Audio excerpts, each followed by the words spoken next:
갈라디아서 3장 15절에서 25절 말씀입니다. 교독합시다. 형제들아, 내가 사람의 이해대로 말하노니 사람의 언약이라도 정한 후에는 아무도 폐하거나 더하거나 하지 못하느니라. 이 약속들은 아브라함과 그 자손에게 말씀하신 것인데 여럿이 가르쳐 그 자손들이라 하지 아니하시고 오직 한 사람을 가리켜 내 자손이라 하셨으니 곧 그리스도라.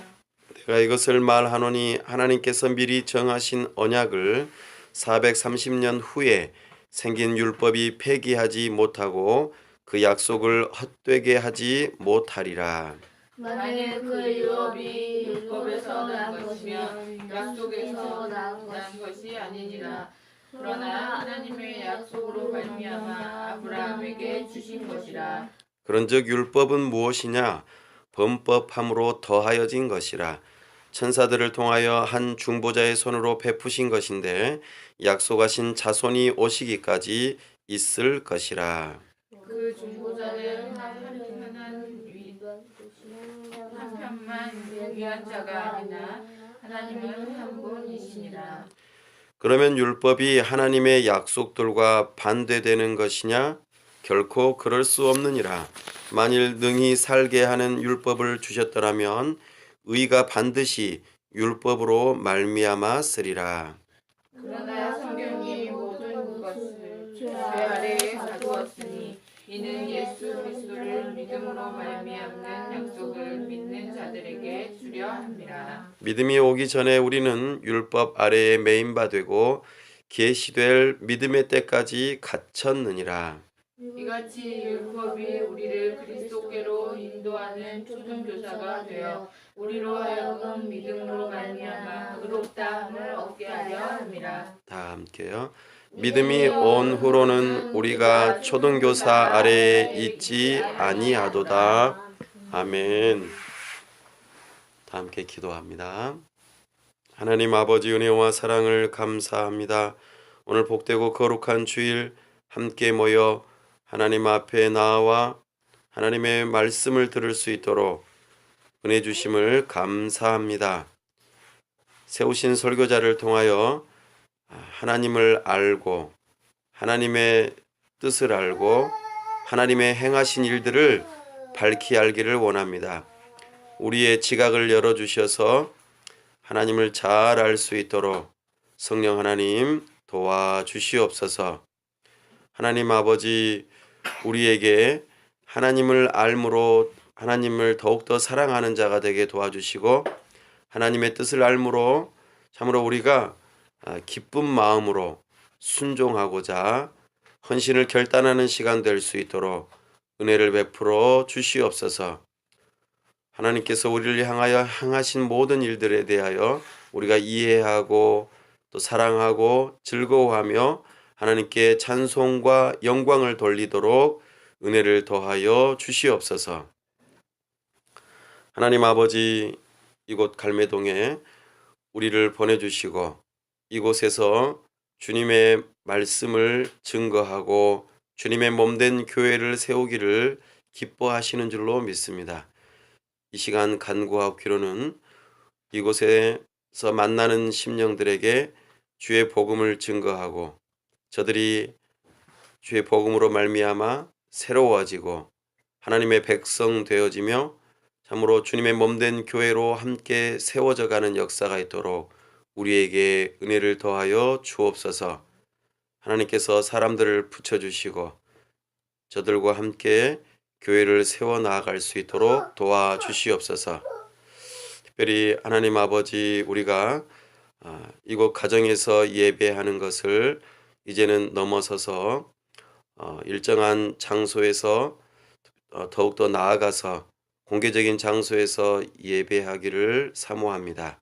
우리 하나님께서 은혜 주셔서 우리에게 예비하여 주시고 적절한 장소를 찾아서 함께 모여서 교회 공동체를 이루어 갈 수 있도록 우리에게 꼭 필요한 곳을 선하게 인도하여 주시옵소서. 하나님 아버지, 특별히 우리에게 찾아온 외국인 이주민들에게도 주의 복음을 증거하고 저들을 주께로 인도하는 데에 우리가 쓰임 받을 수 있도록 도와주시고, 이 사역을 특별히 캄보디아 선교연합회와 함께 이루어 갈 때에 함께하는 사역자들에도 함께 하시고, 이 사역에 힘을 더하셔서 문영혼들을 주께로 돌아오게 하고 저들을 통하여 캄보디아가 변화되어지는 역사가 있도록 우리에게 은혜를 더하여 주옵소서. 또한 우리가 열방을 품고 기도할 때에 우리가 여러 가지 모양들로 열방을 섬길 수 있는 기회들을 허락하시고, 또한 이 지역과 열방 가운데서 가난과 굶주림과 여러 가지 어려움으로 인하여서 소망을 잃어버린 자들에게 우리가 물질을 나누고 또 주의 복음을 나누고 사랑을 나눌 때에 참으로 우리의 흘려보내는 것들이 저들에게 공급되어지는 하나님의 손길을 대신하는 일을 우리가 잘 순종할 수 있도록 은혜를 더하여 주시옵소서.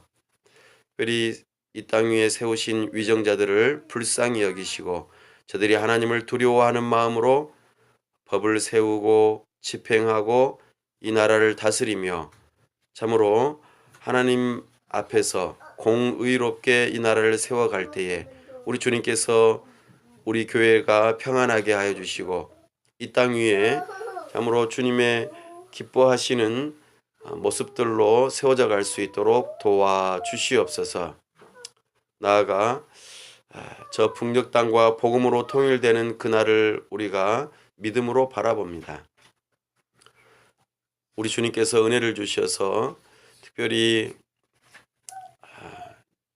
남북 정상이 만나고 북미 정상이 만나고 여러 가지 외교적인 활동들 가운데 우리 하나님께서 은혜를 주셔서 저들의 마음을 주장하시고 참으로 우리 주님께서 역사를 이루어 가 주시기를 원합니다.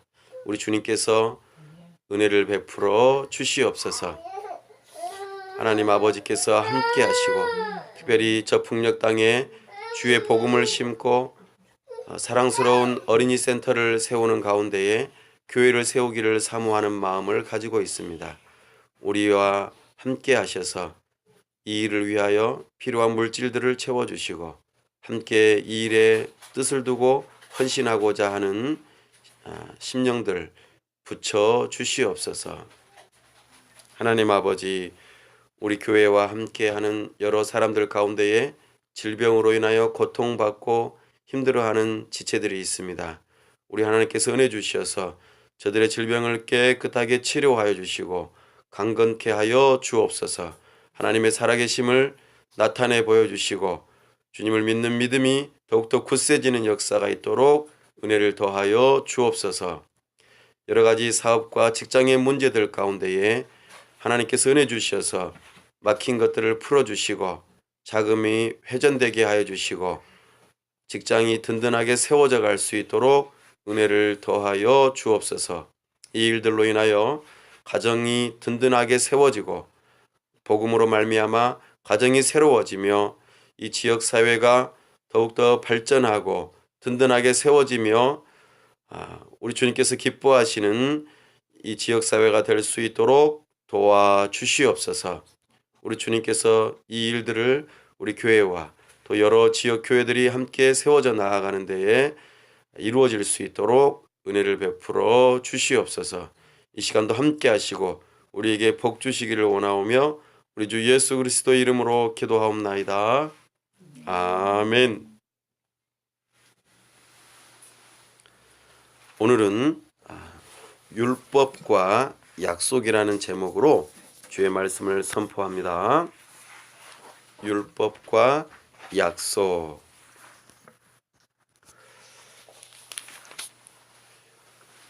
하나님께서는 사람과 관계를 맺으실 때에 아주 중요한 한 가지 방법으로 관계를 맺으세요. 바로 그것은 무엇인고 하니 언약입니다. 우리가 보통 쉽게 말하는 약속입니다. 하나님께서는 이 세상이 시작되기 전부터 삼위일체 하나님과 서로 언약을 하셨어요.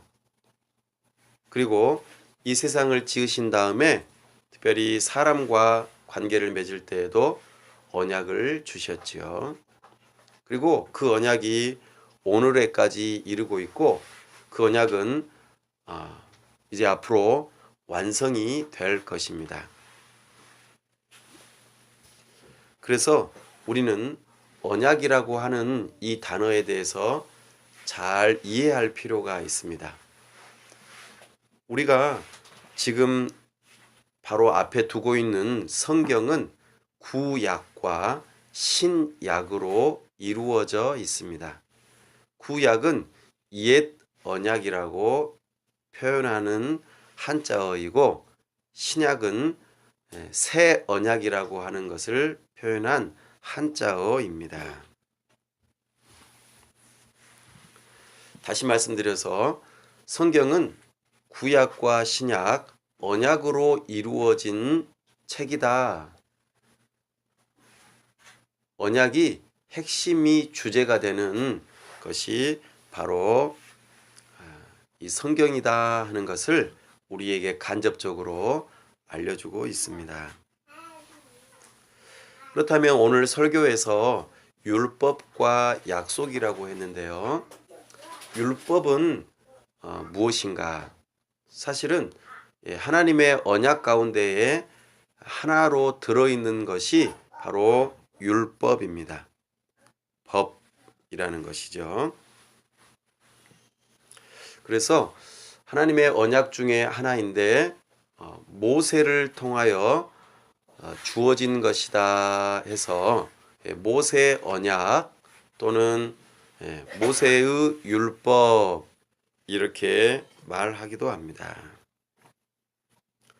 오늘 우리가 읽었던 본문 갈라디아서 3장 15절에서 25절은 율법이 어떤 역할을 하는지 그리고 하나님의 언약에서 어떤 역할을 하고 그 관계가 무엇인지를 우리에게 알려주고 있는 내용입니다. 우리나라는 나라로서 세 가지 요소를 갖추고 있기 때문에 우리나라라 이렇게 말을 합니다. 잘 알고 있죠? 나라라고 하는 것이 성립이 되려면 크게 세 가지 요소가 필요합니다. 첫 번째가 무엇입니까? 땅이 있어야겠죠. 땅이. 영토입니다. 나라에는 영토가 있어야 되겠죠. 영토만 있으면 되나요? 그 영토 위에 발을 딛고 있는 사람들이 있어야 합니다. 사람도 살고 사람이 살고 있는 건물도 필요하고 경작지도 필요하고 거기에 식물, 동물, 여러 가지 수산물, 여러 가지 것들이 함께 있으면서 어우러져 있으면서 사회를 이루고 그렇게 사람들이 땅 위에서 살고 있죠. 근데 땅과 그 위에 사람만 있다고 해서 국가라 나라다 그렇게 말할 수는 없습니다. 아주 중요한 세 번째 요소가 있어야 합니다. 무엇일까요? 바로 주권이 있어야 합니다. 주권이 있어야만 나라라고 말을 할 수 있습니다. 우리나라에는 경술국치라고 하는 말이 있습니다. 경술년이라고 하는 그 해당되는 해에 우리나라의 주권을 빼앗겨 나라로서의 그 의미를 상실하게 된 때를 가리켜 경술년에 나라의 수치를 겪었다. 이런 의미로 경술국치라고 있습니다. 나라의 영토가 있고 사람이 있더라도 주권을 잃어버리게 되면 나라로서 그 기능을 상실하고 나라를 빼앗기게 되는 일이 있고 맙니다. 바로 이것이 주권이라 하는 것이죠. 그래서 주권은 아주 중요한 의미를 담고 있습니다. 특별히 이 주권을 우리가 글로 써서 표현하면서 우리에게 나타내 보여주는 것이 있는데, 우리가 잘 아는 헌법이라고 하는 것이 우리의 주권을 표현하고, 이 헌법이 우리나라는 나라로서의 지금 기능을 하고 있습니다라고 말하는 것입니다. 우리나라는 자유민주주의 국가입니다. 그렇죠? 우리나라는 대통령이 나라를 다스리는 곳입니다. 모든 주권은 국민에게서 나옵니다. 이런 것들을 명시해 놓은 것이 헌법이고, 이것이 우리의 주권을 표현하는 중요한 방식입니다. 마찬가지로 이것을 이제 하나님 나라로 연결시켜 보면은 이해가 쉽습니다. 하나님의 나라가 이루어지려면 반드시 땅이 있어야 합니다. 그리고 하나님께서 다스리시는데 하나님의 다스림을 받는 백성, 국민이 있어야 합니다. 그리고 하나님께서 백성들을 다스리신다 하는 의미로 하나님 나라의 다스림의 원리를, 그 주권을 나타내는 헌법이 있는데, 이것이 바로 언약입니다. 그러니까 이 성경은 하나님 나라의 주권을 표현하기도 하고, 그래서 하나님의 언약이 담겨 있다, 그렇게 표현한다는 것이죠. 그래서 우리는 하나님 나라의 백성이 되려면 어떻게 해야 되고, 하나님 나라의 백성은 어떻게 살아야 되고, 어디에서 살아야 되고, 이런 것들을 잘 명시해 놓은 것이, 헌법과도 같은 것이 바로 성경입니다. 하나님께서는 사람과 언약을 맺으시면서 관계를 이루어 가신다고 말씀드렸습니다. 그래서 오늘 우리는 이 언약에 대해서 살펴볼 때에, 특별히 언약이라고 하는 것 안에 율법도 담겨 있고 약속이라는 용어도 담겨 있습니다. 특별히 율법이라고 하는 것을 구별해서 말하고자 하는 그 부분을 더 상세히 말씀드리겠습니다. 우리 15절 함께 낭독해 봅시다. 시작. 형제들아, 내가 사람의 이해로 말하노니 사람의 언약이라도 정한 후에는 아무도 폐하거나 더하거나 하지 못하느니라. 아멘. 사도 바울이 갈라디아 교회를 향해서 형제들아 이렇게 말해요. 3장 1절에서는 뭐라고 불렀죠? 어리석도다 갈라디아 사람들아 그랬는데, 여기서는 형제들아 이렇게 표현해요. 이것은 갈라디아 사람들이 교회로서 인정되어지는 그 부분을 언급하고 있습니다. 그러니까 바울이 갈라디아 교회 사람들이 율법주의자들 또는 다른 유대인들에게 속아 넘어가서 그렇게 복음을 저버리려고 하는 그런 모습 가운데 있지만, 그들을 형제들로 인정하고 있다는 것에 주목할 필요가 있습니다. 보통은 형제들 하면은 같은 혈족, 그렇죠, 동족을 의미할 텐데, 형제들아라고 하는 여기서의 의미는 예수 그리스도로 서로 연합되어져서 하나님 나라의 같은 백성, 한 민족 이런 의미를 담고자 하는 의미에서 형제들아라고 하는 용어를 사용하고 있음을 우리가 주목해 볼 필요가 있습니다.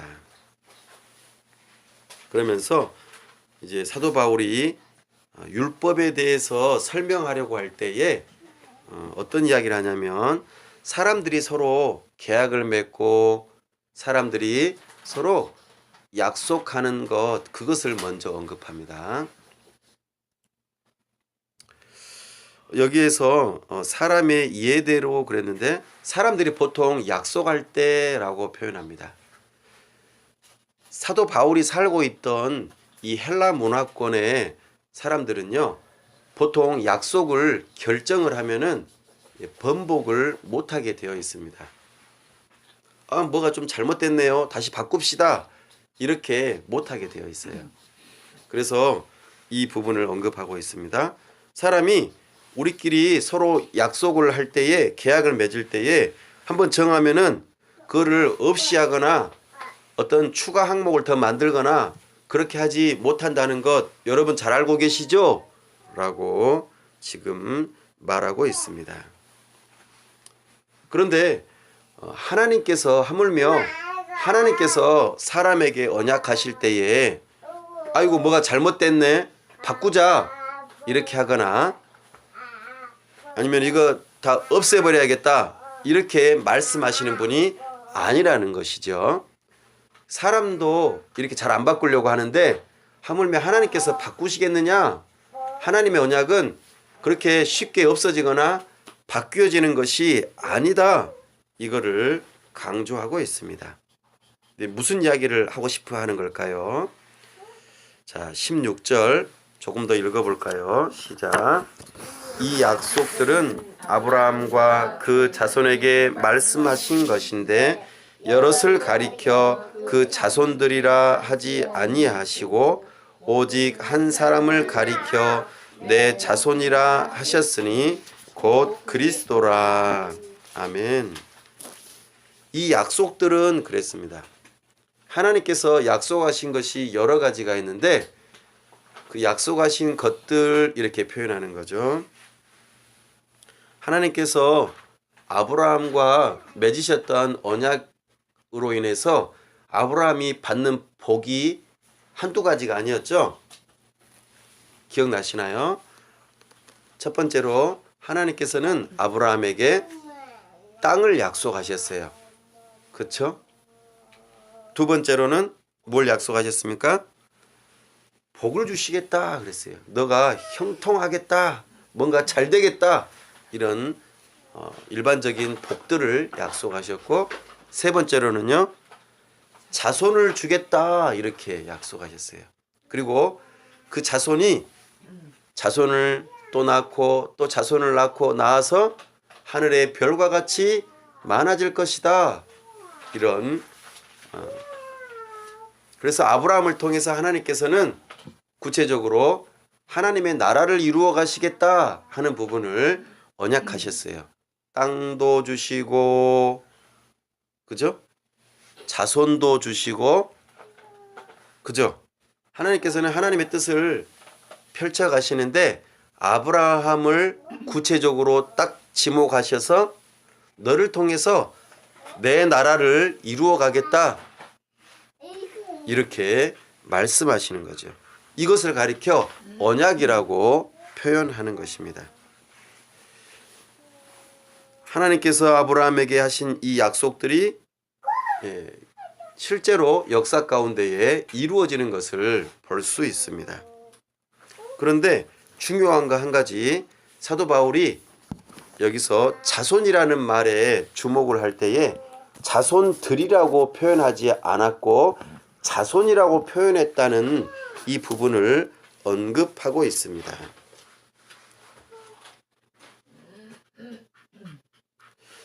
사실 이것은 조금 더 많이 거슬러 올라가야 될 내용이기도 합니다. 하나님께서 첫사람 아담이 범죄하여 타락하고 그로 인하여 이 세상에 죄가 들어오고 사망이 들어오는 그 시점에 하나님께서 약속하신 것이 한 가지 있어요.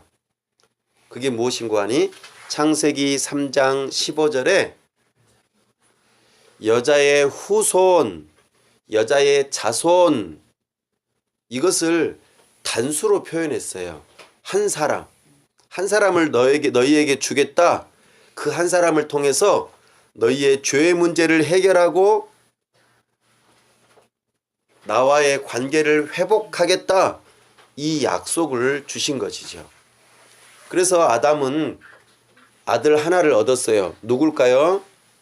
가인을 얻었어요. 그래서 너무나 기뻐했어요. 이 가인이 하나님께서 약속하신 자손이구나 이렇게 생각했죠. 그래서 아벨을 이름을 아벨이라고 지었죠. 둘째 아들을. 왜 그랬을까요? 첫째만 있으면 되니까. 이제 하나님과의 관계가 회복되는 일에 있어서 약속이 성취됐다고 생각을 하면서 아벨은 헛되다. 너는 이제 없어도 돼. 이제 이렇게 생각을 했던 것 같아요. 물론 그 다음에 의미도 있죠. 죽어버렸으니까, 중간에 죽어버렸으니까 헛되다라는 의미도 담겨 있기도 합니다. 그러나 아담은 분명 한 사람을 기다렸을 것입니다. 그러나 가인도 아담에게서도 떠나고 하나님에게서도 떠나는 참으로 안타까운 일이 발생하고 맙니다. 그래서 아담은 너무 슬펐어요. 하지만 하나님께서 또 아들을 주시죠. 여러 자손들을 주시지만 특별히 셋이라고 하는 한 아들을 또 주십니다. 근데 셋이 그때에 하나님의 이름을 불렀다 이렇게 창세기에서 기록하고 있습니다. 이처럼 하나님께서는 한 자손 한 사람을 통하여서 하나님과의 관계를 회복하고 하나님의 나라를 이루려고 하는 이 일을 이루시겠다라고 약속하셨는데 이것이 점점 발전이 되어집니다. 그러다가 또 중간에 한 사람이 남습니다. 누굴까요? 노아입니다. 노아를 통해서 하나님의 뜻을 이루시겠다고 하셨습니다. 그런데 또 노아의 세 아들이 있었죠. 그 중에서도 누구를 한 아들로 한 자손으로 지목하셨냐면 셈입니다. 그리고 셈의 후손 가운데에서 하나님께서 또 주목하신 한 사람이 있는데 누구입니까? 아브라함입니다. 많은 사람들이 있었지만 아브라함 한 사람을 택하여 부르시고 또 약속을 주세요. 내가 한 사람 자손을 약속하겠다. 근데 아브라함에게는 두 아들이 있었죠. 누굽니까? 물론 그 뒤에 또 여러 또 자손들이 또 있습니다만 이스마엘과 이삭이 있었어요. 근데 이스마엘이 아니라 이삭을 한 사람을 또 택하셔서 하나님의 언약을 이루어 가시겠다고 약속하십니다. 그리고 또 이삭은 누구를 낳습니까? 예서와 야곱을 낳습니다. 그러나 하나님께서는 또 한 사람, 한 자손을 또 택하세요. 누구십니까? 야곱을 선택하세요.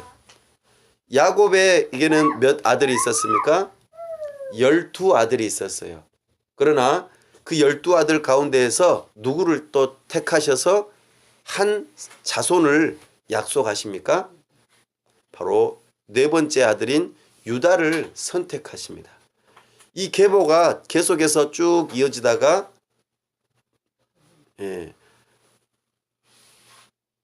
중간에 누가 한번 등장하냐면 모세가 등장합니다. 모세는 유다의 자손은 아니지만 레위의 자손으로서 특별히 하나님께서 모세에게 언약을 주시는데 이것이 오늘 설교 제목에 나오는 율법입니다. 특별하게 모세를 통해서 한 가지 언약을 주시는 것인데 좀 특별한 의미가 있어서 율법이라고 하는 이름을 덧붙입니다. 그리고 시간이 많이 지나서 유다의 자손 가운데에 딱 한 사람을 또 택하시는데 누구냐면 다윗입니다. 그리고 다윗을 통하여서 또 언약을 주시는데 한 자손을 또 약속하십니다. 그리고 중간에 포로로 붙잡혀 가기도 하고 또 다시 돌아오기도 하고 다른 나라의 지배를 받기도 하고 그렇게 하면서 여러 시간을 거쳐가지만 지속적으로 사람들에게 특별히 선지자들에게 약속하신 한 자손이 기다려집니다. 그래서 그 자손이 누가 된다고 오늘 말합니까? 16절 마지막 부분에요. 오직 한 사람을 가리켜 내 자손이라 하셨으니 곧 그리스도라. 그리스도는 누구시죠? 예수님을 말합니다. 그래서 예수님이 하나님의 언약하신 한 자손, 여자의 후손. 그래서 창세기 3장 15절의 언약이 아브라함에게 갔고 아브라함에게 간 언약이 다윗에게 갔고 다윗에게 간 언약이 드디어 다윗의 후손 가운데에 한 사람 예수 그리스도가 나타나게 되는 이 일이 있었다. 그래서 아브라함에게 언약할 때는 벌써 예수님께서 오시기 전 2000년 전에 언약하신 내용입니다. 물론 정확하게 알 수는 없지만 아브라함에게 언약하시기 전에 아담에게 언약하신 것은 또 약 한 2000년 전이죠.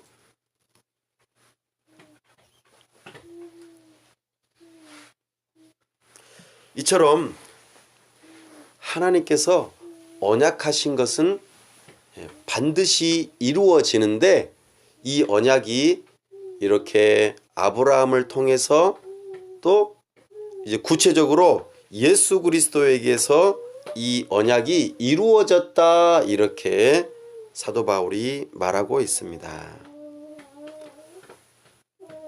그런데 중간에 특별한 언약 한 가지 유다의 계보를 따라서 나지는 않았지만 하나님께서 세우신 모세라고 하는 지도자가 있었고 모세를 향하여서 언약하신 것이 있는데 그것을 율법이라고 특별한 이름을 붙였다고 하였습니다. 그것에 대해서 17절에 나옵니다. 한번 낭독해 봅시다. 시작. 내가 이것을 말하노니 하나님께서 미리 정하신 언약을 430년 후에 생긴 율법이 폐기하지 못하고 그 약속을 헛되게 하지 못하리라. 아멘. 사도 바울은 모세와 맺으신 언약 그리고 모세를 통하여서 하나님께서 세우신 이스라엘 백성들과의 언약이 율법인데 이 율법은 조금 성격이 다르다. 그래서 430년 전에 아브라함에게 언약하셨던 그 언약이 깨질 수도 없고 바뀔 수도 없고 없어질 수도 없다. 뭔가 조금 성격이 다르다는 것을 지금 말하고 싶어 합니다. 사람들도 그러한데 하나님께서도 더욱더 그러하다라는 것을 강조하고 싶어 하는 것이죠. 18절 조금 더 읽어보겠습니다. 시작. 만일 그 유업이 율법에서 난 것이면 약속에서 난 것이 아니니라. 그러나 하나님이 약속으로 말미암아 아브라함에게 주신 것이라. 아멘. 아브라함 언약과 모세 언약, 특별히 율법하고는 조금 차원이 다르다는 것이죠. 하나님께서 이 세상이 시작되기 전부터 언약하신 그 언약이 하나님의 계획 가운데에 쭉 이루어지는 데에 특별히 모세를 통하여서 주어진 이 율법이라고 하는 것은 조금 다른 개념이다라고 하는 것을 말하고 싶어 해요. 그래서 만일 그 유업이 그랬습니다. 유업은 약속을 통해서 주어진 선물들이죠. 유산입니다. 하나님께서 약속하신 것들을 통해서 주어진 선물들이 유업인데 그 선물들이 율법을 통해서 나온 것이 아니라는 것을 말하는 거예요. 그 전부터 언약이 되어져 있었기 때문에 그 언약을 통해서 선물들이 주어졌다라는 것입니다. 그러면 율법은 뭐라는 것이죠? 율법은 도대체 왜 주셨을까요? 이것을 말하고 싶어 하는 것이에요. 율법은 하나님의 언약 가운데 하나이긴 하지만 다른 언약들과 성격이 다르다. 무엇인고 하니 바로 이제 이런 것입니다. 하나님께서 약속하시는 성격이 좀 달라요. 언약은 보통 약속이라고 표현하는 언약은 하나님께서 일방적으로 주세요. 그리고 그 언약을 누가 지켜야 되냐면 하나님이 반드시 지키셔야 돼요. 그래서 전에 한번 말씀드렸었죠. 아브라함과 하나님께서 언약을 맺으실 때에 동물 쪼갠 사이로 누가 왔다 갔다 했어요? 하나님만 왔다 갔다 하셨다고요. 아브라함은 같이 왔다 갔다 안 했어요. 만약에 아브라함이 그 쪼갠 고기 사이로 왔다 갔다 하면서 언약을 체결했다면 아브라함은 어떻게 됐을까요? 죽었어요. 왜요? 하나님을 향해서 아브라함은 실수를 너무 많이 했기 때문에 그러는 것이죠. 하지만 하나님께서 아브라함을 향해서 일방적으로 언약을 주시고 그 언약을 이루시겠다 약속하셨기 때문에 하나님은 반드시 지키셔야만 되는 거예요. 아브라함이 어떠하든지 간에 상관없어요. 실수를 해도 미운 짓을 해도 내 말 안 믿어도 나를 몰라줘도 하나님께서는 하나님의 언약에 대해서 신실하셔야만 하기 때문에 반드시 지키셔야 한다라는 그런 특징이 있습니다. 그러면 모세에게 주신 이 언약은 어떤 특징이 있는고 하니 바로 이런 것입니다. 19절을 읽으면서 좀 더 설명하겠습니다. 19절 시작. 그런즉 율법은 무엇이냐? 범법함으로 더하여진 것이라. 천사들을 통하여 한 중보자의 손으로 베푸신 것인데 약속하신 자손이 오시기까지 있을 것이라. 아멘. 하나님께서 모세에게 율법을 주실 때에 방식이 좀 달라요. 뭐냐면 아브라함에게 언약을 주실 때에는 하나님께서 직접 찾아오시거든요. 그러나 이스라엘 백성에게 언약을 하실 때에 특별히 중보자 모세라고 하는 사람을 중간에 세웁니다. 그리고 하나님께서 모세를 통하여 십계명을 주시고 십계명에 대한 자세한 해설을 이스라엘 백성들에게 하게 해요. 그래서 뭐라고 합니까? 이스라엘 백성들에게 너희가 이것을 잘 지켜 행하면은 하나님께로부터 무엇을 받는다? 복을 받는다. 그렇게 말씀하셔요. 그런데 잘 지켜 행하지 않으면 어떻게 된다고 그래요? 벌을 받는다. 이렇게 말해요. 이것이 시내산에서 하나님께서 이스라엘 백성들에게 율법이라고 하는 이름으로 준 모세 언약이에요. 그러니까 이스라엘 백성들이 이거를 지키는 것과 지키지 않는 것이 영향을 미칠까요? 안 미칠까요? 영향을 미쳐요. 아브라함에게 주셨던 언약은 하나님만 잘 지키시면 돼요. 그러나 모세에게 주신 언약은 그 언약을 받는 당사자가 계약을 같이 맺으면서 잘 지키면은 복을 받고 못 지키면은 벌을 받는 거예요. 이것이 차이점이 있는 겁니다. 이것을 다시 한번 재갱신하는 일이 있었어요. 명기.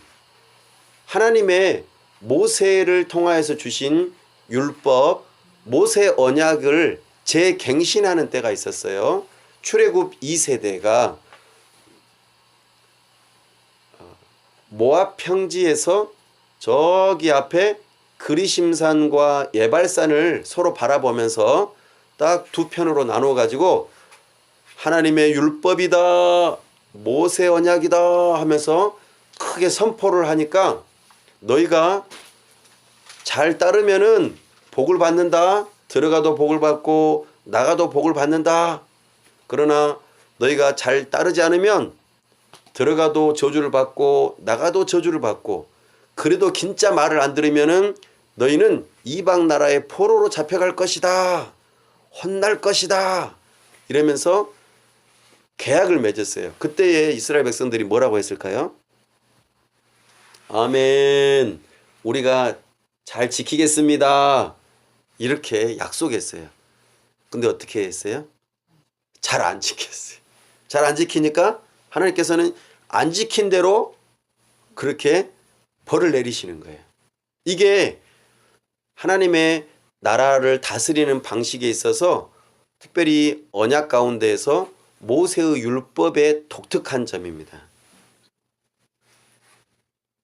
하지만 하나님께서는 아브라함에게 먼저 주신 언약이 있기 때문에 그 나름대로 아브라함의 언약들을 이스라엘 백성들이 뭔가를 잘하든 못하든 상관없이 계속 지키시는 거예요.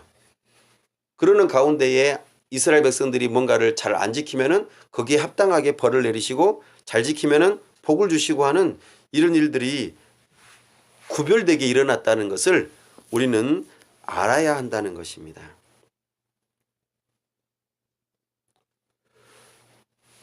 그러면 이렇게 생각할 수 있겠죠. 하나님, 왜 법을 주셨어요? 율법을. 예. 율법이 꼭 필요 없지 않을까요? 라고 말할 수도 있겠지만 오늘 여기서는 뭐라고 말합니까? 범법함으로. 범법이 무슨 뜻일까요?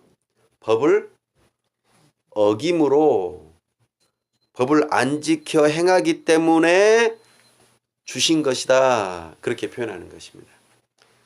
그래서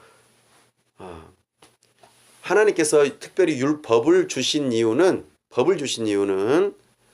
너희가 죄인이라는 것을 깨달으라는 것입니다. 죄인은 법을 어기잖아요. 그죠? 그래서 그 죄를 깨닫게 하기 위해서 이것은 죄다, 이거 하면 안 돼, 이거는 해라, 이렇게 알려주시기 위해서 하나님께서는 율법을 주셨어요. 그리고 더하여졌다라고 표현해요. 그죠? 그래서 이 율법이, 법이 생기면 생길수록 어떤 일이 발생해요? 죄에 대한 항목이 늘어나게 되어 있어요. 그렇죠? 전에 기억나십니까?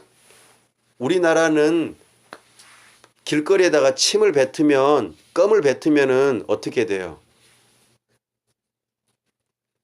우리나라 법은 어떻게 합니까? 경범죄, 가벼운 범죄예요. 그래서 벌금을 물어요. 한 3만 원 정도 벌금을 물어요. 그런데 저기 싱가포르에 가면은 껌을 씹거나 씹기만 해도 또 껌이나 침을 뱉으면 어떻게 돼요? 수천만 원의 벌금을 내요. 그럼 그 나라에 살 수 있겠어요? 없겠어요? 싱가포르라고 하는 나라는 법이 아주 발달되어 있기 때문에, 그리고 법에 대한 형벌이 아주 무겁기 때문에 깨끗해요. 정말 살기가 좋은 나라예요. 그런데 한번 법을 어기면 어떻게 돼요? 엄청나게 큰 무거운 벌을 받기 때문에 무서워가지고 행복감이 덜해요. 그러겠죠? 법이 없으면은 그냥 마음대로 그냥 살면 되는데, 법이 강하게 있다 보니까 아주 살기가 엄하고 무겁고 힘든 것이죠. 그러니까 법이 생기면 생길수록 죄에 대한 항목도 더 늘어나고 형벌도 무거워지는 이런 일이 발생해요. 오늘날 우리가 살아가면서 만들어지는 법들은 옛날에 만들어진 법보다 더 복잡하겠죠? 더 항목이 많아요. 왜냐하면 사람들이 워낙 죄 짓는 데에 머리를 잘 굴리기 때문에 이렇게 법을 하나 만들면 그 법을 빠져나가면서 이렇게 죄를 짓지 않으면서 어떻게 해요? 나쁜 짓을 하려고 하는 이런 것들이 더 발전되다 보니까 이 법을 또 만들어야 돼요. 법을 또 만들고 또 만들고 또 만들고 계속 법을 만들어야 되는 거예요.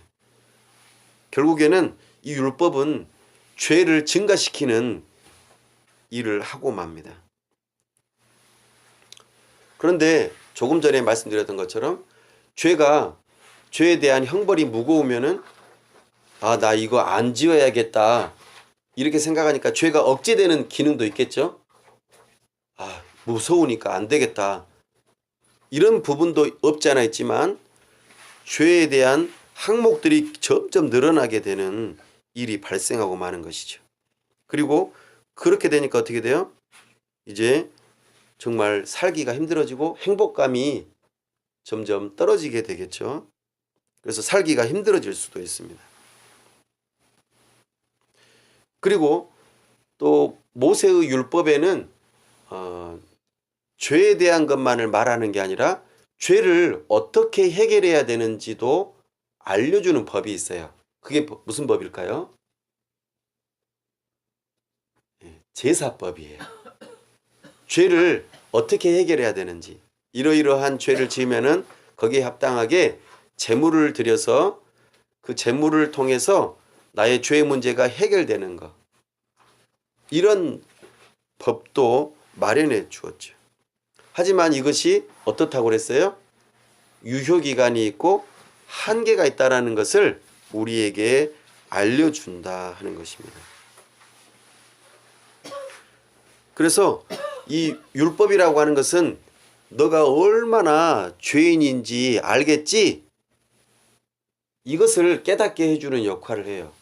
그리고 죄가 이렇게 무서운 거야. 죄는 무궁무진해. 그리고 죄라고 하는 것을 지었을 때에 해결할 방법이 있지만 한계가 있어. 이것을 알려주기 위해서 하나님께서는 모세 언약, 특별히 율법이라고 하는 것을 주셨다는 것이죠. 이것이 하나의 특징입니다. 하지만 여기 뒤에 보시면은요, 약속하신 자손이 오시기까지 있을 것이라 그랬어요. 그러니까 이 모세의 율법은 한계점이 있다는 것, 그리고 이 한계점을 극복할 방법이 있는데 바로 그것이 무엇이냐면은 언약이라고 하는 것이죠. 그분이 누구라고 그랬어요? 약속하신 자손, 아브라함에게 약속도 하셨고 맨 처음 아담에게도 약속하신 그 자손이 오면은 이 율법의 한계를 뛰어넘을 것이라고 알려주고 있는 것입니다. 예수님께서 이 땅에 오셔서 하나님의 언약을 이루실 때에는 모세의 율법의 한계를 이제는 뛰어넘게 된다는 것을 말해주고 있습니다.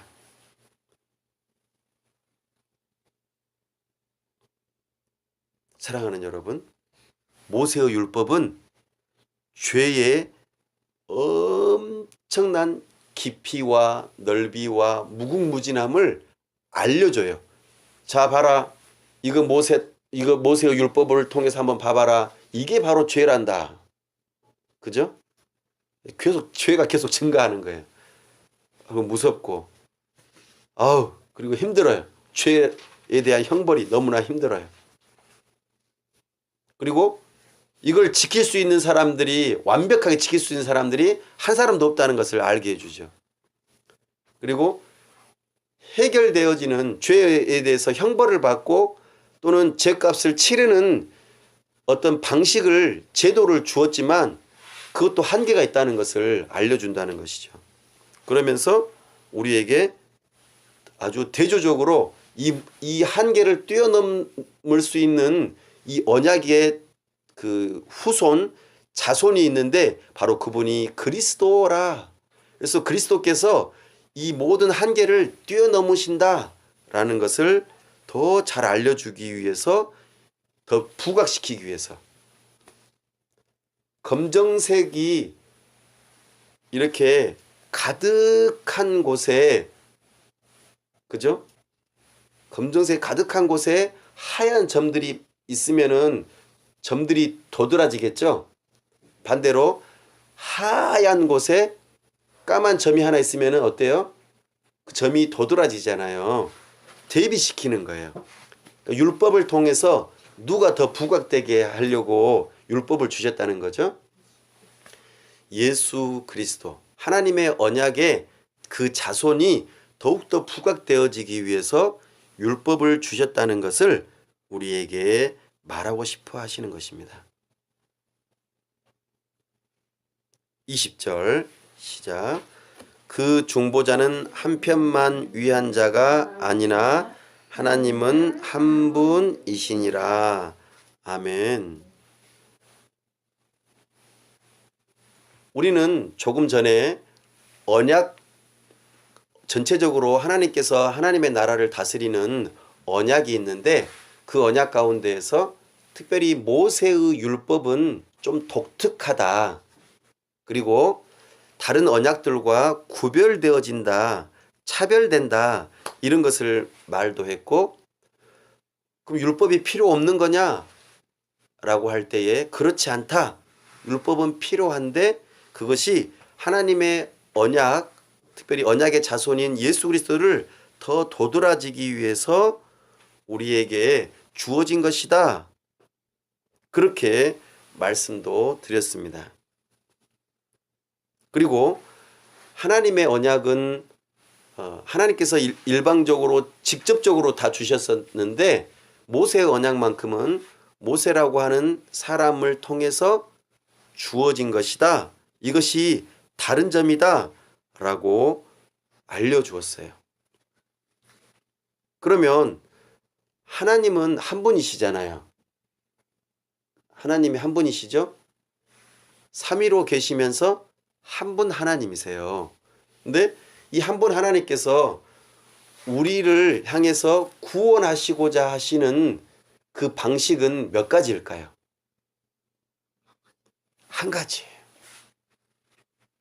구약과 신약은 분명 차이점이 있지만 언약이라고 하는 면에서는 한 가지예요.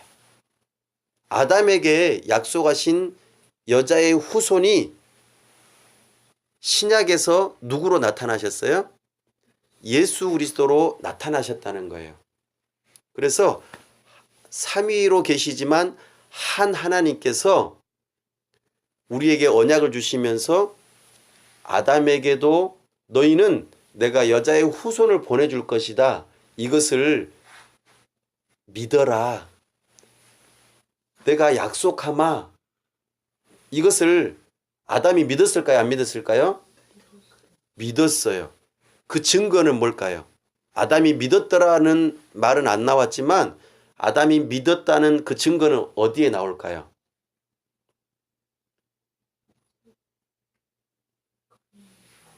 자신의 부인인 하와, 여자의 이름을 하와라고 이름을 지어줘요.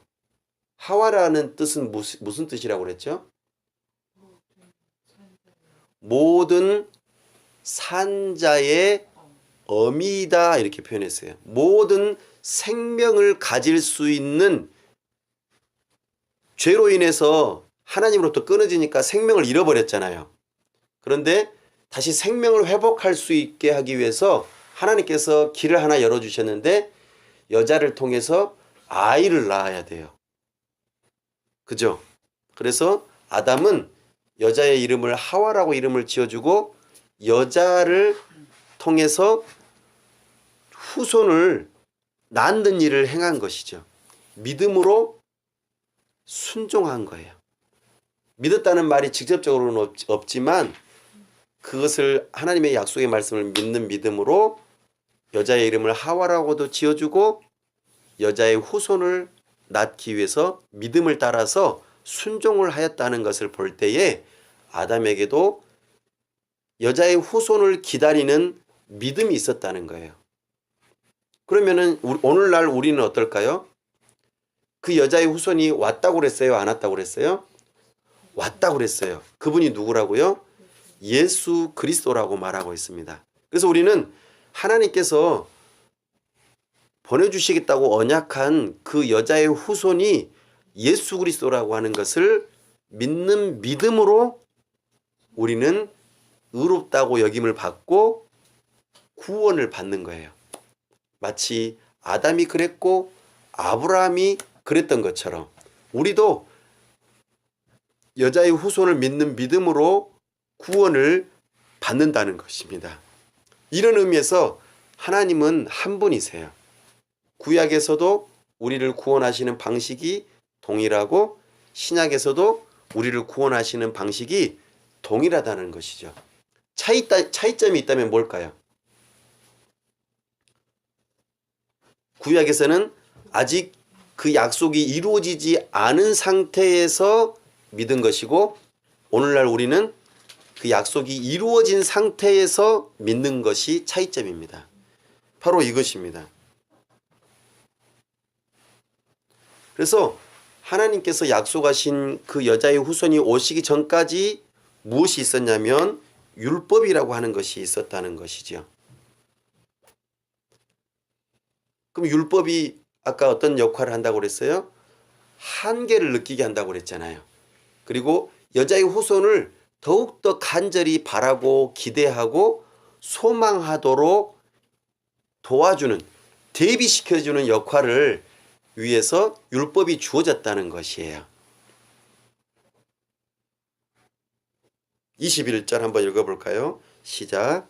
그러면 율법이 하나님의 약속들과 반대되는 것이냐? 결코 그럴 수 없느니라. 만일 능히 살게 하는 율법을 주셨더라면 의가 반드시 율법으로 말미암아 쓰리라. 아멘. 율법이 하나님의 언약, 여자의 후손을 보내주겠다는 것과 반대되는 것이냐? 라고 물어봅니다. 그런데 사도 바울은 뭐라고 대답해요? 결코 그럴 수 없느니라. 하나님의 언약을 더욱더 사모하게 하고 더욱더 이루어지기를 바라는 마음이 되도록 만들어주는 역할이 율법의 역할이에요. 그러니까 결코 하나님의 언약과 충돌되지 않는다고 말하고 있습니다. 하지만 율법은 우리로 하여금 의롭게 해주지는 못해요. 율법은 역할이 뭐예요? 죄를 규정하고 너희는 하나님의 백성이니까 거룩하게 살아야 돼 라고 뭐 하는 걸까요? 방향 제시만 해주는 거예요. 이 길로 가거라. 이 길 벗어나면 안 돼. 이 길 벗어나면 죄야. 그러니까 이 길 안에서만 다녀야 돼. 이 길에서 벗어나면은 진흙 구덩이에 빠지거나 이 길 벗어나면은 낭떠러지에 떨어진다. 그러니까 가지마 하고 울타리 역할을 해주는 것이죠. 그러나 생명을 얻게 하거나 그렇게 벗어나지 못하도록 도와주는 능력은 없어요. 능력이 없어요. 그냥 방향 제시만 해주는 거예요. 근데 우리가 거룩한 삶을 살아갈 수 있도록 능력을 주고 벗어나지 않도록 능력을 주고 생명을 얻을 수 있고 의로움을 얻을 수 있도록 해주는 그 길은 따로 있다는 거예요. 그게 뭐냐면 하나님의 언약, 아담에게 하셨고 아브라함에게 하셨고, 그래서 그 언약이 오늘날 예수 그리스도를 통하여 이루어졌는데 그 언약을 통해서 우리가 의롭게 되어지고 새 생명을 얻게 되고, 그래서 그 율법을 벗어나지 않을 수 있는 능력이 생기는 거예요.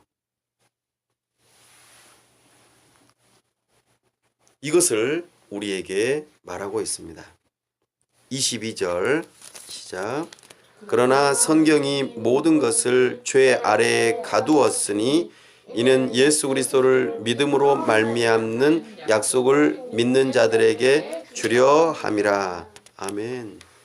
그러니까 율법은 하나님께서는 율법을 딱 우리에게 주셔가지고 모세를 통하여 주셔가지고 너희들 다 전부 다 죄인이야.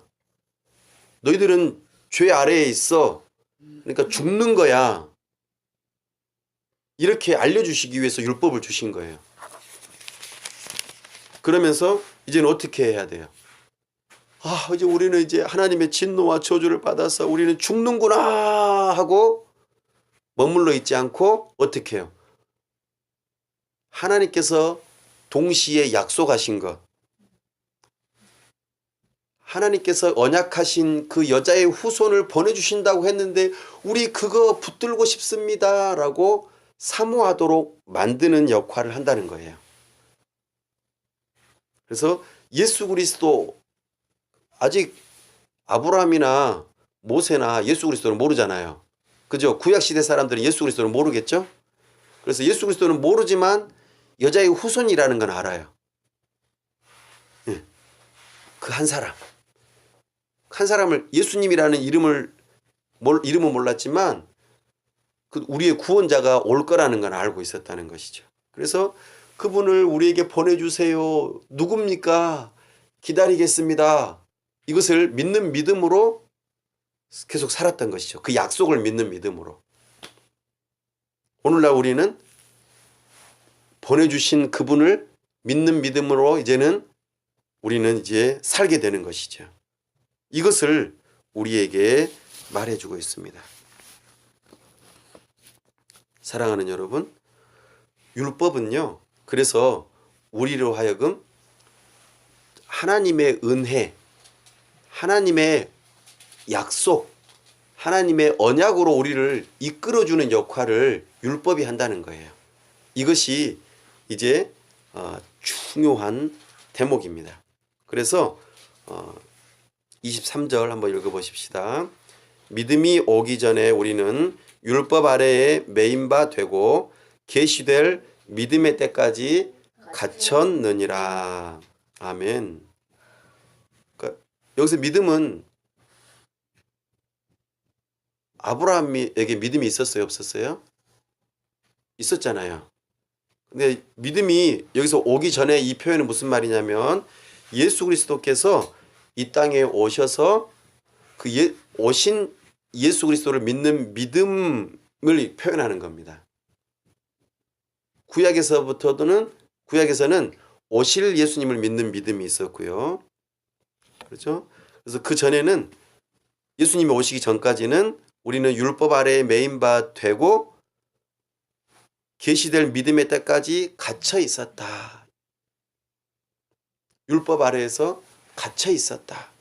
그러면서 우리를 해방시켜주고 자유롭게 해줄 그 예수 그리스도를 바라보게 했다라고 하는 부분을 강조하면서 말하고 있습니다. 이제 새로운 시대가 열리게 되었다.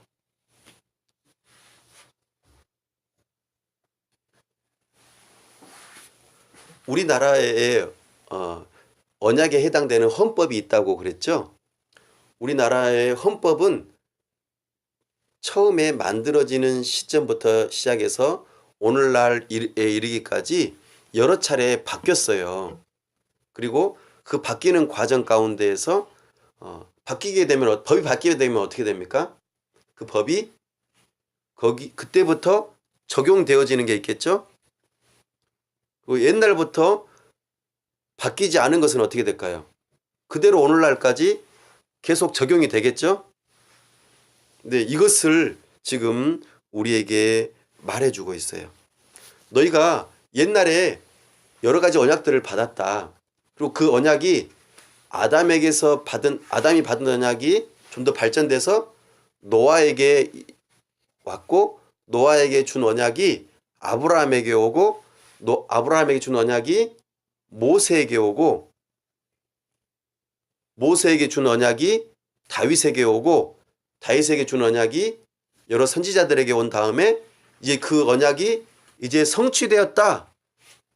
그 언약이 점점 발전되기도 하고 옛날부터 이어져 왔던 것들이 계속적으로 이어져 온 것도 있다.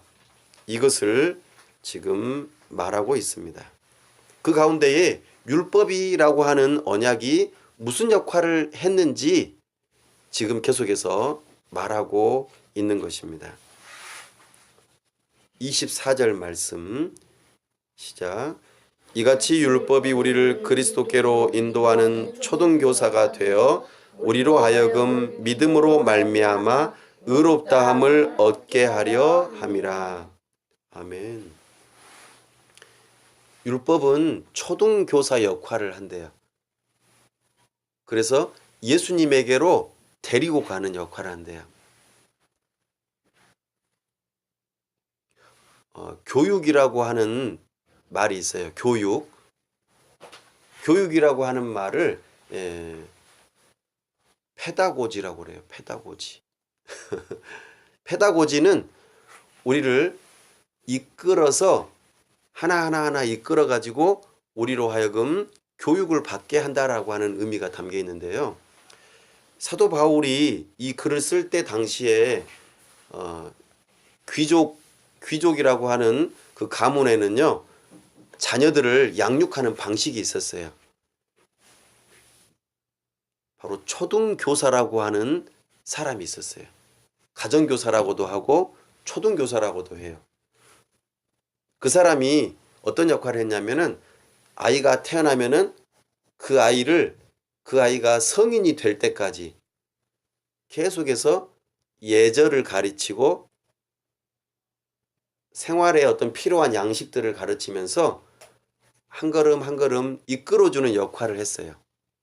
그리고 진짜 선생님을 만날 때까지, 아주 전문적이고 최고의 스승을 만날 때까지 그가 학교에 데려다 주기도 하고 어디 데리고 가기도 하고 또 말 안 들으면 매도 때리고 막 이러면서 아주 중요한 역할을 했어요.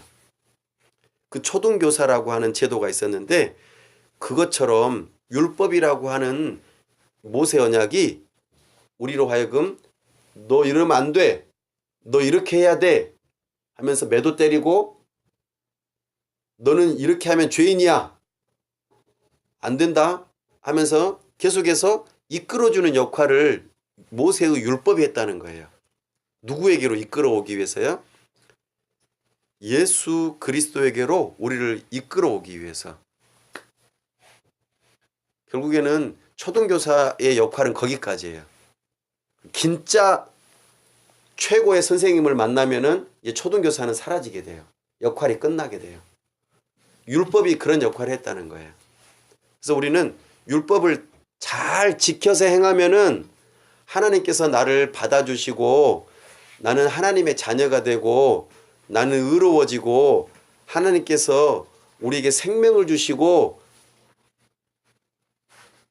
하나님의 나라를 유업으로 받고 기업으로 받고 이렇게 될 거라고 생각을 했는데 그것이 아니라는 거예요.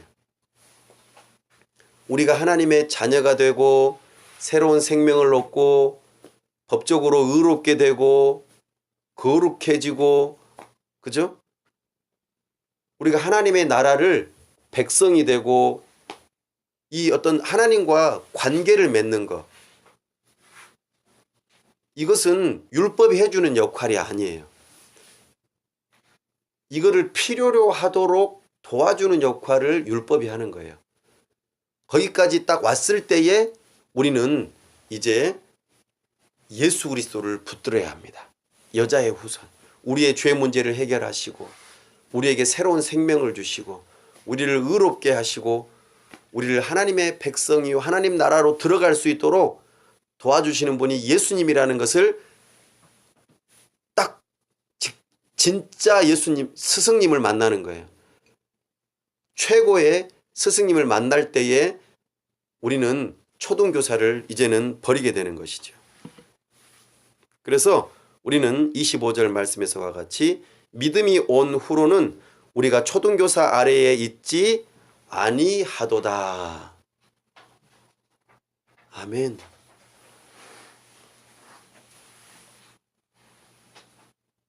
율법은 우리를 예수님에게로 이끌어줘요. 나는 죄인이야. 하나님의 진노와 저주를 받아야 돼. 이것이 크게 느껴지도록 도와주는 것을 율법이에요. 근데 거기서 머무르는 것이 아니라 이 문제를 해결하시는 분이 율법이 아니라 모세가 아니라 다윗도 아니라 하나님께서 언약하신 예수님이라는 거예요. 예수님만이 율법을 다 지켜 행하셨고, 그죠? 예수님이 율법을 다 지켜 행하셨거든요. 그리고 우리가 받아야 될 형벌을 예수님께서 대신 다 십자가에서 받으시고, 죄가 없으신 분으로서 부활하셔서 우리에게 믿음을 통하여서 의를 선물로 주시고 생명을 주시고 하나님 나라의 백성이 되게 하시는 이 놀라운 일의 주체가 바로 예수님이라는 것을 율법이 알려준다는 거예요. 사랑하는 여러분, 여러분에게 아주 중한 병이 있다고 생각해 보십시다. 나에게 엄청난 암이 있다고 생각해 보세요. 그럼 여러분에게 뭐가 필요할까요? 누가 필요할까요? 나를 치료해 줄 누가 필요해요? 의사가 필요하겠죠. 여러분에게 암이 있다면 이 암을 치료할 때에 항암제를 주사를 놔요. 항암제, 항암 치료를 해요. 이 항암 치료는 엄청나게 힘든 치료예요. 사람이 감당하기 힘든 치료법이에요. 왜냐하면 암세포라고 하는 것을 죽이려면 사실 나를 죽여야 돼요. 나를. 내 건강한 몸을 죽이는 약을 집어넣는 거예요. 얼마나 아프겠어요? 얼마나 고통스럽겠어요? 나를 죽이는 약을 넣었는데, 독약을 집어넣는데요. 근데 그 독약이 무엇을 죽이는 거예요? 암세포를 죽이는 거예요. 그죠? 근데 우리가 평상시에 건강하고 나는 괜찮아 라고 할 때에 일부러 항암 치료를 받아야 될까요? 아니에요. 마찬가지입니다. 내가 죄인이라는 것을 깨달을 때에 그때에 이 문제를 해결할 방법을 찾는 거예요. 그리고 이 죄의 문제를 해결하실 수 있는 유일한 한 분을 찾는 거예요.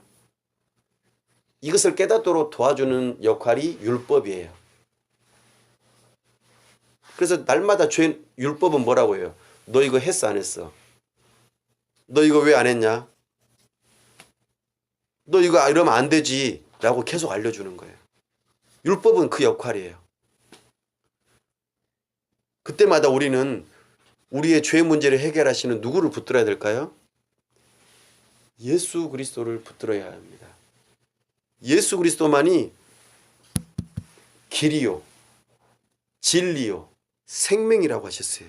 유일한 길입니다. 사랑하는 여러분, 우리가 이 세상에 살면서 법을 아무리 많이 만들고 제도를 고쳐야 된다고 말을 많이 해도 사람들이 근본적으로 바뀌지 않아요. 오히려 더 악해질 뿐이고 문제가 많아질 뿐이죠. 물론 어느 정도로 억제 기능은 있지만 죄만 많아질 뿐이에요. 더 힘들어요. 그러나 진정으로 사람이 변화되려면, 바뀌려면, 문제를 해결받으려면 새롭게 태어나야 돼요. 새 생명을 얻어야 합니다.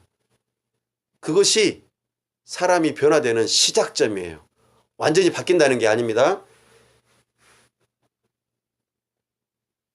거룩하게 살 수 있는 능력을 얻으려면 새롭게 태어나지 않으면 안 돼요. 율법이 그 역할을 못 해줍니다. 오직 여자의 후손, 하나님께서 약속하신 예수 그리스도를 믿는 믿음으로 새롭게 태어나지 않으면은 불가능해요. 그래서 우리에게는 예수 그리스도가 필요합니다. 제가 오늘 너무 장황하게 말을 했어요. 하나님의 언약을 우리가 잘 이해하면은 이 부분들에 대해서 더 잘 알게 되고 예수 그리스도를 필요로 해요. 그리고 이 언약을 이해할 때에 하나님께서 어떤 계획을 가지고 계시고 이 성경의 창세기부터 요한계시록의 모든 내용들이 한눈에 싹 들어와요.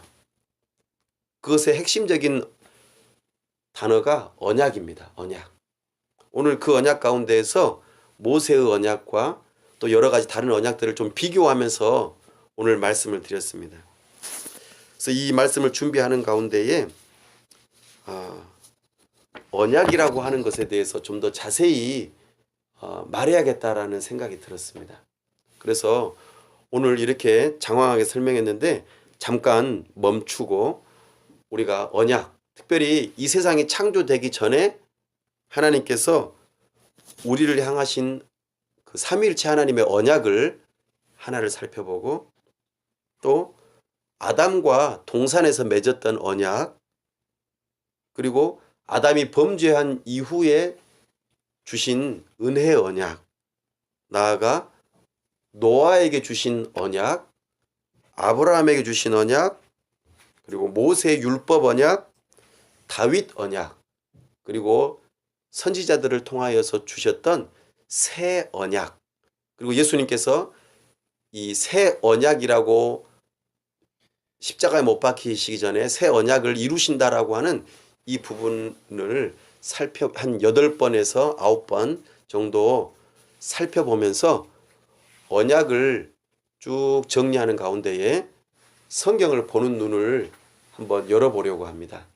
여러분들 기도해 주시고 이렇게 한 주 한 주씩 언약에 대해서 쭉 한번 정리를 하고 난 다음에 갈라디아서를 좀 더 계속 이어갈 때에 이해력이 높아지고 또한 우리가 하나님의 언약을 이해하고 또 은혜를 사모할 수 있기를 간절히 바랍니다. 기도하겠습니다. 시간 함께 기도할 때에 율법을 통하여 하나님의 은혜의 언약을 더욱더 깨닫고 예수 그리스도를 사모할 수 있게 해달라고 시간 다 같이 함께 기도합시다. 하나님 아버지, 은혜와 사랑을 감사합니다. 이 시간 우리가 하나님의 언약에 대한 것을 배우는 가운데에 율법이 어떤 역할을 하는지 살펴보았습니다. 율법을 통하여 우리가 죄인인 것을 깨닫고 또한 우리가 죄의 문제를 해결하지 못하고 하나님의 율법을 완벽하게 지키지 못하는 죄인이라는 것을 깨닫고 우리의 한계를 깨닫게 됩니다. 참으로 우리는 어쩔 수 없는 죄인이고 하나님의 진노와 저주를 받아 마땅한 죄인이라는 것을 깨닫습니다. 그러면서 동시에 우리 하나님께서 언약하시고 절대로 바꾸지 않으신다는 우리 주 예수 그리스도 하나님의 약속하신 그 언약의 후손을 우리가 바라보고 붙들게 됩니다. 하나님, 우리 주 예수 그리스도를 믿는 믿음으로 우리가 구원을 받고 새로운 생명을 얻고 참으로 거듭나 하나님의 언약 백성이 되어지고 참으로 우리가 거룩한 삶으로 살아갈 수 있는 능력이 생긴다는 것을 우리가 알게 되었사오니 하나님의 언약의 약속의 말씀을 붙들고 믿는 믿음으로 살아갈 수 있도록 도와주시옵소서.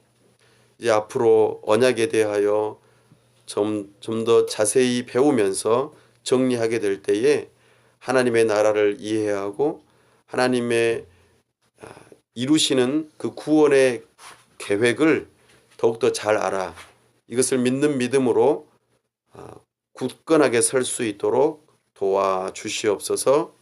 우리 주 예수 그리스도의 이름으로 기도하옵나이다. 아멘.